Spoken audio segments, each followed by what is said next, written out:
അദ്ദേഹത്തിന് ഇപ്പോൾ ജാമ്യത്തിലാണ് ഉള്ളത്. BJP നേതാവ് വീണ്ടും വിവാദ കുരുക്കിലേക്കാണ് നീങ്ങുന്നത്.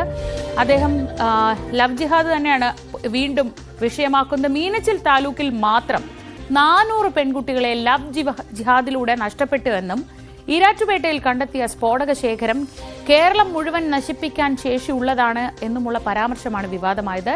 ജോർജിന്റെ ജാമ്യം റദ്ദാക്കണമെന്നാവശ്യപ്പെട്ട് യൂത്ത് ലീഗ് പോലീസിൽ പരാതി നൽകിയിട്ടുണ്ട്. വിശദാംശങ്ങളുമായി G. ശ്രീജിത്ത് കോട്ടയത്ത് നിന്ന് ചേരുന്നുണ്ട്. അതിനു മുൻപ് PC ജോർജിന്റെ ഈ പ്രസംഗം, ഈ വിവാദ ഭാഗം ഒന്ന് കേൾക്കാം. 400ഓളം കുഞ്ഞുങ്ങളാണ് ലവ് ജിഹാദിലൂടെ നമുക്ക് നഷ്ടപ്പെട്ട മീനച്ചിൽ താലൂക്ക് മാത്രം. എത്രത്തെ തിരിച്ചു കിട്ടി? 41 തിരിച്ചു. സമയക്കുള്ള ചരിത്രത്തിലേക്ക് കിടക്കുന്നില്ല. ഞാനിത് അനുഭവിച്ചുകൊണ്ടിരിക്കുക. അതിന് എനിക്കറിയാൻ വേദനിക്കുന്ന അനുഭവങ്ങൾ എനിക്ക് കിട്ടിയ അനുഭവമുണ്ട്. ഞാനതിലേക്ക് കിടക്കുന്നില്ല. പക്ഷേ നിങ്ങളോട് എനിക്ക് പറയാനുള്ളത്, സാറന്മാർ